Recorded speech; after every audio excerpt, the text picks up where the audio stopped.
We got final thoughts on Iowa Auburn as the Hawkeyes get ready to face off against the Tigers in the first round of the NCAA tournament.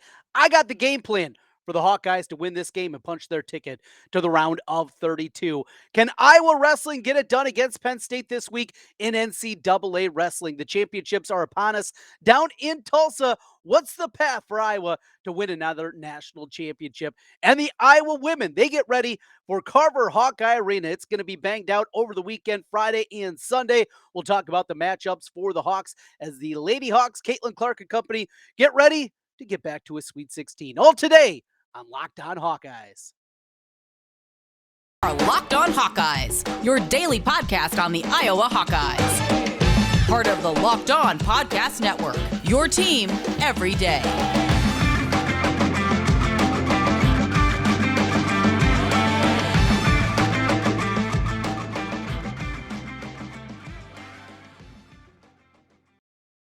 Hey, welcome in. This is the Locked On Hawkeyes podcast. I'm Trent Condon, and making our way back from vacation. Thanks for joining us here today, and thanks for always making Locked On Hawkeyes your first listen each and every day. We're available wherever you get podcasts, and you can also find us on YouTube. Hit that subscribe button while you're there.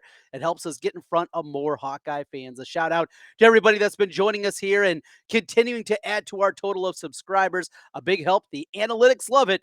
The more people we get there, the more Hawkeye fans we're able to talk to. Let's get into it here today.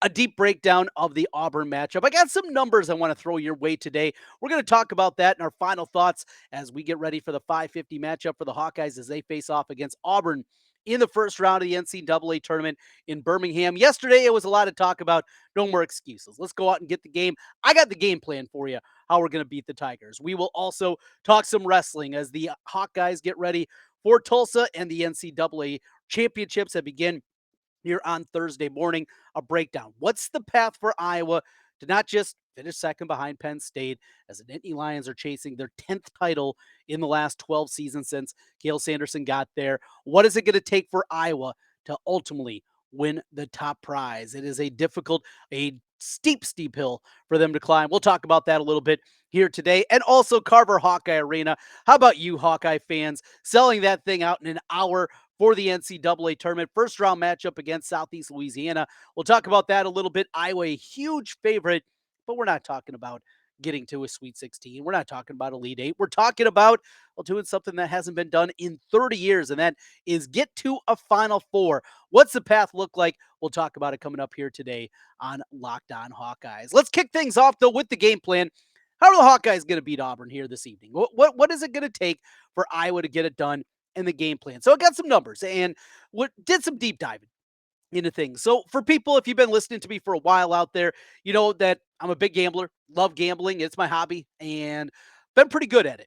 Successful throughout the years and really successful in college basketball. It is far and away my number one sport as it pertains to handicapping. I probably should change the way that I do things and maybe invest a little bit more money in the college basketball side as opposed to what I do in football and baseball and all the other sports. We get the NBA in April and May and June, and I'm into that and the hockey and everything else. Probably should be investing a little bit more in college basketball, but been pretty successful throughout the years. And a lot of analytical sites that you hear me come up from time to time, from the Ken Pomeroy to Bart Torvik and the analytics sites that are out there. Shot quality is another really good one if you like to dive deep into things. Some of these are subscription based. They cost money for you to be in there, but if you're really going to be investing, they're very important. And I found some really, I think, important numbers and even deeper than some of the things we've been talking about. Yesterday, we broke down a lot of the Ken Pomeroy numbers and a lot of things analytically pointing to Iowa having a great opportunity to win this game. Auburn right now is favored by 1.5 at FanDuel, though the money line is basically even as we sit here early in the morning on Thursday morning, getting ready for the kickoff of the NCAA tournament. But there's a little deeper dive and some things that really jumped off the page to me. So we're coming up with the game plan. First, just some numbers. Some numbers overall about this and just how you win this game. And breaking it down, I think it's very simple. We talked about defensively, what Iowa needs to do. Iowa's not a good defensive team. There's no two ways about it. This team is bad any way that you slice it. This is one of the worst Iowa defenses under Fran McCaffrey. In fact, this is the worst defensive team that he has had that's ultimately turned into be an NCAA tournament team. But a few numbers here, and it comes down to offensively, the way that this plays out. So here's things that definitely jumped off the page. Iowa shoots in their losses this year 24% from downtown, 24.1% from downtown, while opponents are shooting nearly 40% from three. Well, that's very simple. Guard the 3-point line. Auburn's not a very good 3-point shooter, and Iowa needs to make shots. It goes without saying, but some numbers that certainly go that. How about this? Iowa this year, when they shoot 50% from the field, they're undefeated, 10-0. 50% from the field. Going to be difficult to do against this Auburn team that is a good defensive team. How about this, though? They're 14-3 when they shoot 45% from the floor. That's a number that is realistic. If Iowa can shoot 45% from the floor, I believe they win this basketball game and maybe even win it quite handily. Iowa also, when they hold teams under 45% shooting, they're 10-3. So there it is. I mean, pretty simple. Keep them under 45%, Iowa over 45%. We're going to win this game. We're marching on to Saturday and playing in the round of 32. 15-1 this year when Iowa shoots 35% from the three-point line. That's not a real high bar to clear. 35% from downtown Iowa, 15-1 when they do that. And when opponents shoot under 35% from three, Iowa's 13-2 this season. I mean, these numbers just absolutely jump off the page when you take a look at the numbers. Let's take a look at some of the trends on the other side for Auburn. Well, when they shoot over 50%, they're 6-0 this year. Well, as you can see, it's only 6 games. That hasn't happened very often because they're not a very good offensive team. They are 0-4 when teams shoot over 50% against them. 1-8 when teams shoot 45%. Again, that 45% number. Shoot 45% from the field or better. Iowa wins this game. They are 9-2 when they shoot over 35% from three is Auburn. So that's a couple of things. Now, they got a shot blocker inside. So Johnny Broom, guy that'll swat shots. He is in the top 20 in the country over the last 2 seasons in block shot rate. He's going to get in there. Yet, Iowa offensively in the post is really good. And when they run things, not through Connor McCaffrey, we've seen that too much. Connor in the post is not a positive. I like Connor. I like his game. I like what he adds to this team. It's important to have him involved, and he's got to be able to knock down a shot or two and help out at least a little bit offensively, not just passing the basketball, but tends to stick a little bit too much when Connor's posted up there. Get it to Rebraca and also get it to Chris Murray inside because more than likely Broom is going to be on Philip Rebraca pretty much all the time when they're out there. It is going to be Chris not just doing things from the outside, but also doing things in the paint. One interesting nugget here. Chris Murray, really good as a spot-up shooter, not good coming off screens. Not when he's turning that body. We see that mechanics get a little bit funky with him, the fading that we saw going back to the Ohio State game in the last game of the season. Those are the things that he is not the best at. When he's spotting up, when he's got those feet set, he is a whole lot better there. Spot up opportunities for Chris Murray. Use him in the post. Use both those guys in the post. And Rebraca, he's gone up against good shot blockers throughout his career, certainly this season. When you think about what he was able to do against Dickinson, you think of what he was able to do a couple of times against Amori of Rutgers. He has played well against good shot blockers. Get the ball into the post, and Philip Rebraca, part of the game plan here to pull it off. Here's a couple of other things that jumped off to me when we're looking at this. Also, post defense, as I mentioned, Iowa defensively, there's not a whole lot of things that you can look at analytically that Iowa is on the plus side, but they are at least above average as it pertains to what they do post up defense. So let Auburn throw it in there. They want to throw it into the paint. They want to do some things offensively in the paint. You absolutely allow that to happen. Iowa's pretty good defensively there, comparison to the rest of what they do on the defensive. And here's another part. And pack it in, run in zone, doing those types of things. Now, the zone defense can get lost, and we've seen that way too often. It's not just a problem with athleticism on the edge and those kind of things that we've talked about in the past. And, going back to Bohannon as a point guard and an undersized point guard. No, that's not what this is with this squad. I mean, you got a couple of big guards out there in Perkins, who obviously is thicker than he is tall, and who has a little bit of height to him. I mean, you have both of those guys, but Iowa has run this year zone 16% of the time. You might say, well, that doesn't sound like very much. It's the third most zone defense that any team in the NCAA tournament has run this year. The only teams that have played more zone defense than Iowa this year is Missouri and Northern Kentucky, who is basically an all zone team. So there are not many teams that run zone more often. I was not good at either of them, both man or zone, but this is a game against a team that struggles to shoot the ball in Auburn. You definitely, I think, want to see a lot more zone in this game. And if that leads to them doing a little bit more of the three-quarter court press, keeping the pressure on. Auburn at times has struggled at turnover rate. They have turned it over in bunches this season. 8 of their last 10 games, they have turned it over double digits. So this is one, I think you do that. You drop into a zone a lot more even than normal. I think that needs to be a big part of what they do a scheme. Now, on the other side, Auburn, they're going to play man the whole time. And as I was looking at these numbers, I found this absolutely incredible. Teams have only run zone defense against Iowa 3.7% of possessions this season. Why? Because Iowa's elite, one of the best in the country in zone offense. Iowa is 27% better than average against zone defenses. So throwing a lot of numbers out there. Here's the game plan. Here's how we beat Auburn. We zone them. We shoot the ball well, we play well offensively, and we're going to get the victory. That's what it's going to take to get it done. What's it going to take for Iowa to win another national championship in wrestling? Coming after Penn State, always a difficult proposition. We'll talk about that as we roll through here. Also, a little women's basketball talk as they get ready for the Friday matchup against Southeast Louisiana. Wrestling and women's hoops as we come back. This is the Locked On Hawkeyes podcast.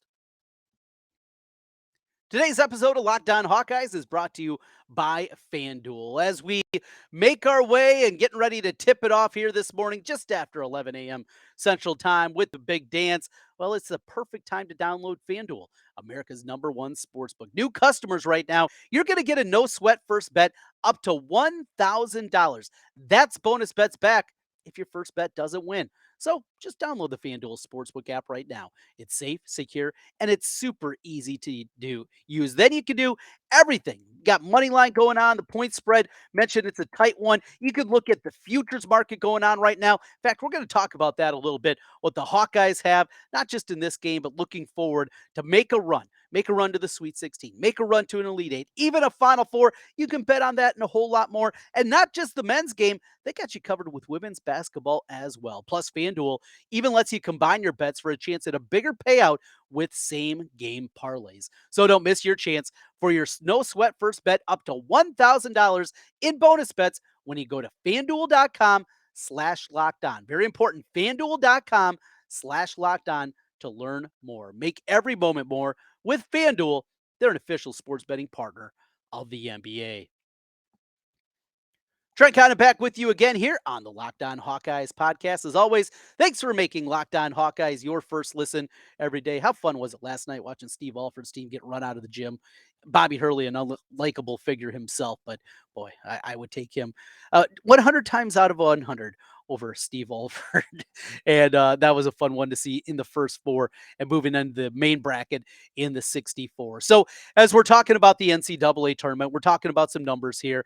We got to talk a little wrestling as well. So the wrestling tournament is upon us. It'll be over the next 3 days, starting this morning with the opening round. We go into the evening session with the round of 16 all the way through and the path for Iowa. So doing a little back of paper math here and trying to figure out a number. And for Iowa ultimately to win a national championship, I think the number that they have to give themselves a chance is they have to get to about 118.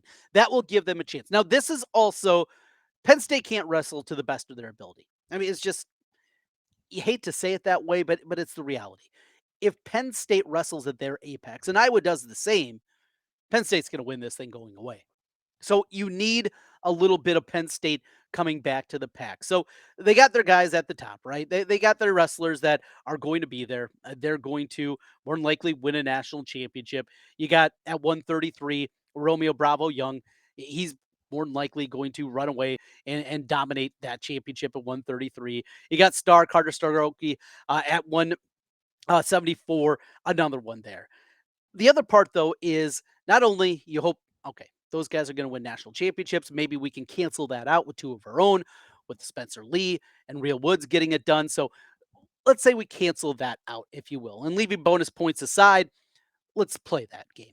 Those two cancel each other out. So what else happens throughout the lineup? Well, they don't have a 125-pounder. Bo Bartlett, who's at 141, he's a 6 seed. I mean, you probably have to have him fall short of the medal stand. Same thing for Van Ness at 149. Levi Haynes probably have to have him, finish instead of he's the number 2 seed. Probably have to have him knocked out decently early, maybe in the quarterfinals, and then as something happens where he falls to say, fifth, sixth place, something like that. Same kind of thing as you go a little bit deeper in, and then at 184, Aaron Brooks is ranked number 1, but he gets the number 3 seed. Well, you probably need him to live up to those seedings and finish third and not get to the championship round. The same thing with Max Dean. He's the 9 seed at that crazy 197 pounds. He wrestled Jacob Warner, if you remember, a year ago in that championship. And that's the way that you probably have to have it happen, where he finishes short of being an All-American. That's kind of the path of Penn State taking a step back. How does Iowa take a step forward? Well, we mentioned Spencer Lee, Real Woods, both those guys, the number 1 seeds. They have to win national championships, I think, for this to happen. Brody Teske, he's up to the number 23 seed. There was a wrestler that was not able to go at 133, so now he's the number 23 seed. He wrestles the 8 seed in the first round. Look, Teske, if he could win a couple of matches for you, even on the backside, that helps every little bit, and that's what it's going to be. It's going to be razor thin if I was going to chase down Penn State. I mean, that's kind of the way that you have to look at it. And even guys like that, even if they don't become All Americans, you got to score some points. Max Murin, it's going to be tough for him. Now, his matchup in the round of 16 was going to wrestle the number 9 seed who had to pull out. That opens things up maybe a little bit more for him. His quarterfinal round matchup, if he gets there, is going to be incredibly difficult for him. But you need Max Murin, a guy that has been in the blood round 3 consecutive years. That means one match away from being an All-American. He's fallen every time, and we know everybody is obviously rooting for him to get up on their podium in his final go-through. Seabrick, can he All-American? He's the 14 seed. Probably going to need something like that to happen. And then he needs a surprise.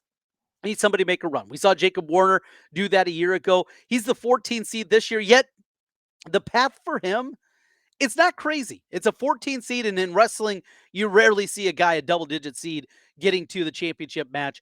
Warner, though, I think the path is there for him to make that kind of run, and he has done it time in and time out in March. He has wrestled at his highest, at his apex come that time. Jacob Warner make a run. That's another way. Tony Cassiope, can he finish third? He's the number 4 seed. If he loses in the semifinals and gets there against the top seed, can he come back and still get third? That is something that probably is going to have to happen. Can Abe Assad, with all the talent that we saw and the guy we saw as a freshman that looked like he was on his way to stardom, can it all come together for him?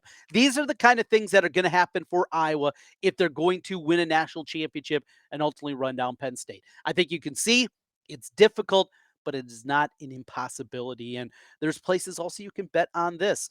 Talk about FanDuel and what they do with the NCAA tournament. Circa, you in the state of Iowa, they have a lot of wrestling props up right now. So if you're a wrestling fan, you can get involved there and also do a little betting there, which is really, really cool and something that I like to partake in a little bit too on the wrestling side of things. Is it realistic?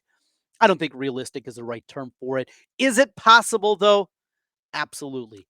It is possible. Wrapping things up with a little more on the tournament, the NCAA basketball tournament. We'll talk about the women's team as they prepare inside Carver Hawkeye Arena. Friday, they get their first shot at 3 o'clock on ESPN. We'll talk about the matchup against Southeast Louisiana.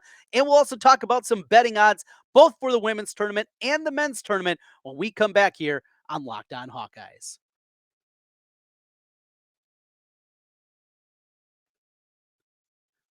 Trent Condon back with you one final time on the Locked On Hawkeyes podcast. As always, thanks for making Locked On Hawkeyes your first listen every single day. Mention some numbers here. Let's take a look at some of those betting numbers from FanDuel. Kick things off.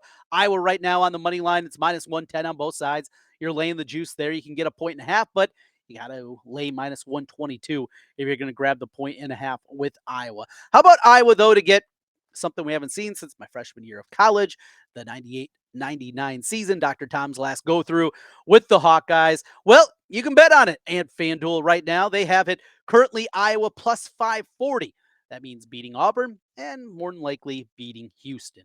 So to do that, you bet on it right now, you get plus 540, meaning you put a $10 bet down, you'd win $54 back. $64 would go into your account. How about a deeper run? Let's get to Elite Eight for the first time since 1987. You see over my shoulder here, Roy, Ed, BJ, those guys, the sophomores on that team, where my love and my fandom of Iowa basketball went to a completely different level with the 86-87 team and Dr. Tom's first season at the helm with Iowa basketball. Well, at this point, to get to an Elite Eight, plus 880, almost 9-1 for Iowa to make a run and win 3 games to get to the Elite Eight. And finally, to win out, get to a Final Four, something that has not happened in 43 years. I was still in womb at the time. Yes, that's right. I was born a couple of weeks after that Final Four. I've never seen it. Boy, if there was ever a year in a wide open year where we have been down on this Iowa basketball team. How about that?